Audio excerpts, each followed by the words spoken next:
একটা রিসেপশন ব্রাইডকে সাজাতে গেলে আমাদের কী কী জিনিসগুলো মাথায় রাখা উচিত, এই প্রশ্নটা আমি অনেকের কাছ থেকে পেয়ে থাকি।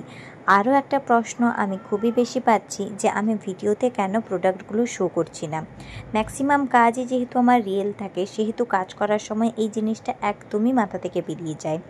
এই ব্রাইডের ভিডিওটা খুঁজে পেলাম যেখানে প্রোডাক্টগুলো আমি সবগুলোই শো করিয়েছি ক্যামেরাতে, আর তার সাথে পুরো ডিটেলসে কিভাবে একটা ব্রাইড তোমরা রেডি করতে পারো সেটারই টিপস আজকে তোমাদেরকে শেখাবো। চলো তাহলে ভিডিওটি দেখা যাক। তোমাদের যদি ভিডিওটি ভালো লাগে তাহলে প্লিজ একটা লাইক, কমেন্ট, শেয়ার করো, আর চ্যানেলে নতুন হলে সাবস্ক্রাইব করে পাশে থেকো। কথা না বাড়িয়ে চলো ভিডিওটি শুরু করা যাক।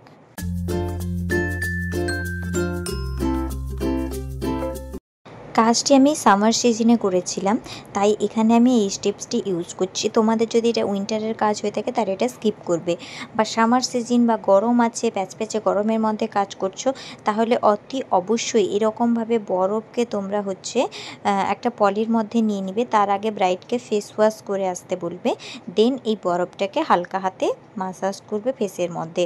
প্রায় 30 সেকেন্ড থেকে 1 মিনিট পর্যন্ত আমি এই বরফের মাসাজটা দিয়ে থাকি। আর উপরে একটা দেখো আমি কাপড় দিয়ে দিলাম যাতে ওর শাড়িটা নষ্ট না হয়ে যায়, কারণ আগেই আমি শাড়ি পরিয়ে নিই।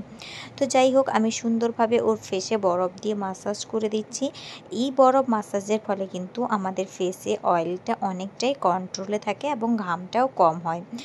এরপর সামার সিজনে অতি অবশ্যই একটা অয়েল ফ্রি টোনার ইউজ করবে। এখানে আমি গুড ওয়াইবসের গ্রিন টি টোনার ইউজ করলাম। তারপর আমি একটা ওয়াটার বেস ময়শ্চারাইজার ইউজ করছি। সামারে সবসময় ক্রিম বেস ময়শ্চারাইজারটা স্কিপ করবে, ওয়াটার বেস ময়শ্চারাইজারটা ইউজ করবে। এখানে আমি ডট অ্যান্ড কির ওয়াটার বেস ময়শ্চারাইজারটা ইউজ করে নিলাম। তারপর এইচএ প্রাইমার, রিকোটের এসব বেস প্রাইমার আমি ইউজ করে নিচ্ছি। দেখো এখানে তোমরা প্রোডাক্টগুলো কিন্তু দেখতে পাচ্ছ কম বেশি।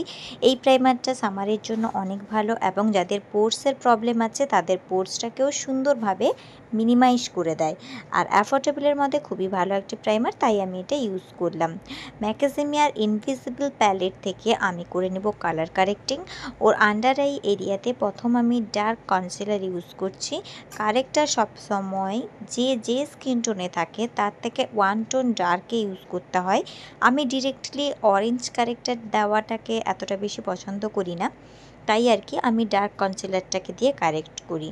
অরেঞ্জ কারেক্টার দিলে মেকআপটা অনেক বেশি হাই কভারেজ হয়ে যায়, আর যেটা আমার মনে হয় রিয়েল ব্রাইডসদের ক্ষেত্রে ক্যারি করাটা অনেকটাই প্রবলেমেটিক, তাই আমি সবসময় ন্যাচারাল রাখার চেষ্টা করি। তো বেস লাগানোর পরে তো সুন্দরভাবে ওটাকে ব্লেন্ড করে দেবো, এটা তো সবাই তোমরা জানো, তাই আর এক্সট্রা করে বললাম না। এবার যাচ্ছি নেক্সট স্টেপ ফাউন্ডেশন। ফাউন্ডেশনের জন্য আজকে আমি রিকোটের ফাউন্ডেশন ইউজ করছি। এটা কিন্তু অ্যাফোর্ডেবলের মধ্যে একটা ওয়াটারপ্রুফ ফাউন্ডেশন, যেটা তোমরা চোখ বন্ধ করে ব্রাইডদের জন্য ইউজ করতে পারো। খুবই ভালো, তবে এটাকে প্রপার ওয়েতে ব্লেন্ড করতে হবে, তাহলেই কিন্তু এটা খুব ভালো কাজ দেবে। যাই হোক, আমি একটা সাইড করে লাগিয়ে নিচ্ছি এবং সুন্দরভাবে এটাকে ব্লেন্ড করে নিচ্ছি। এই যে বললাম প্রপার ওয়েতে, সত্যি কথা বলতে কি প্রত্যেকটা প্রোডাক্টের টেকনিক আলাদা আলাদা থাকে, প্রত্যেকটা প্রোডাক্ট আলাদা আলাদা ফর্মুলাতে তৈরি হয়। তাই কিন্তু তোমরা প্রত্যেকটা প্রোডাক্টকে যদি সুন্দরভাবে ইউজ করতে জানো তাহলে তোমরা যে কোনো প্রোডাক্ট দিয়েই ভালো কাজ করতে পারবে। ফেসে ভালোভাবে ফাউন্ডেশন দেওয়ার পরে আমি নেক এরিয়াতে দিয়ে দিচ্ছি। সবসময় ফেস এবং নেক দুটোকেই কভার আপ করার চেষ্টা করবে, নেকটাকে কিন্তু কখনোই ছাড়বে না। এবার সুইস বিউটির লিকুইড কনসিলার দিয়ে আমি হাইলাইট করে নিব। আমাদের হাইলাইট পয়েন্টগুলো তো তোমরা জানোই, চোখের নিচে, কপালে, নাকের ওপরে এবং থুতনিতে এবং নিচে, এই জায়গাগুলোকে আমি একটু ভালো করে হাইলাইট করে দেবো। এই জায়গাগুলোতে কিন্তু আমি ফাউন্ডেশন অ্যাপ্লাই করিনি। যাই হোক, দেওয়ার পরে আমি আগে চোখের নিচটাই ব্লেন্ড করে নিব, কারণ চোখের নিচে ক্রিস লাইনের প্রবলেম হয়ে যায়, তাই আমি প্রথমে চোখের নিচটা ব্লেন্ড করে নেব, দেন আদার্স পার্টগুলো। তোমরা চাইলে একটা জায়গায় লাগিয়ে একটা জায়গায় ব্লেন্ড করতে পারো। অনেকে বিগিনার্স হয়, তো এই জায়গাতে কনসিলারটা শুকিয়ে দলা পাকিয়ে যায়, সেক্ষেত্রে ব্লেন্ডে প্রবলেম হয়, তাই একটা লাগিয়েও তোমরা এটা ব্লেন্ড করে নিতে পারো, কোনো অসুবিধা হবে না। ব্লেন্ড হয়ে যাওয়ার পরে পুরো বেসটাকে পাউডার দিয়ে সেট করব। এখানে আমি আই ম্যাজিকের নো কালার পাউডার ইউজ করছি। এটা কিন্তু একটা ওয়াটারপ্রুফ পাউডার হওয়ার জন্য সামার সিজনের জন্য বেস্ট একটা পাউডার। ব্রাইডাল বলো, পার্টি মেকআপ বলো, সেলফ মেকআপ বলো, যে কোনো পারপাসে ইউজ করতে পারবে, কোনো অসুবিধা হবে না।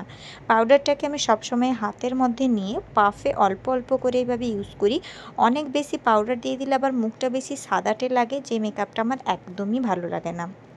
যাই হোক, তোমাদের সাথে কথা বলতে বলতে আমার পুরো ফেসেই অলমোস্ট পাউডার সেট করা হয়ে গেছে। পাউডার সেট করার পর পুরো ফেসটাতে আমি ফিক্সার অ্যাপ্লাই করে নেব। এখানে আমি রিকোটের ম্যাটিফাইং স্প্রে ইউজ করে নিচ্ছি। প্রত্যেকটা প্রোডাক্ট আমি যথেষ্টভাবে দেখিয়ে দেওয়ার চেষ্টা করেছি।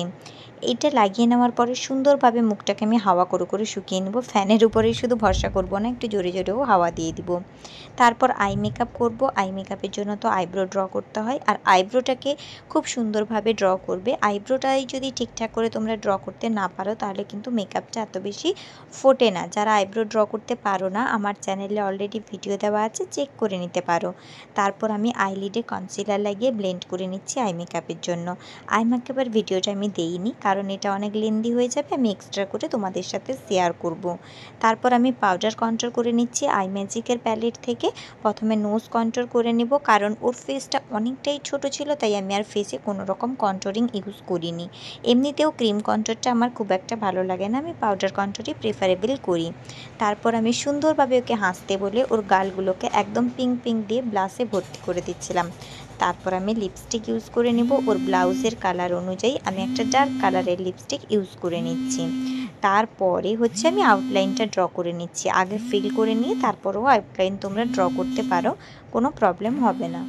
লিপস্টিকের কালারটা ব্রাইডের তো খুব পছন্দ হয়েছিল, তোমাদের কেমন লাগছিল বলো।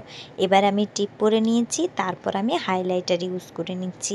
এখানে আমি Swiss beauty brick highlighter palette use করেছি। সরি, এই প্রোডাক্টটা দেখাতে পারিনি। তারপর ও চেয়েছিল ছোট্ট করে যেন ওকে একটা কলকা করে দিই, যাতে ওর ফেসটা খুব কিউট লাগে। আর সত্যি এই ব্রাইডটাকে তো আমার খুবই সুন্দর লাগছিল, তাই আমি ছোট্ট করে একটা কলকা করে দিয়েছি। এই ছিল পুরো লুক। তোমাদের কেমন লাগলো আমাকে অবশ্যই জানিও। ব্রাইডের তো খুবই পছন্দ হয়েছিল। তোমাদের যদি ভালো লাগে তাহলে প্লিজ ভিডিওটিতে একটা লাইক করে যাও, ব্রাইডের জন্য সুন্দর একটা কমেন্ট করে রেখো, আর চ্যানেলটিকে করে রেখো সাবস্ক্রাইব। টাটা।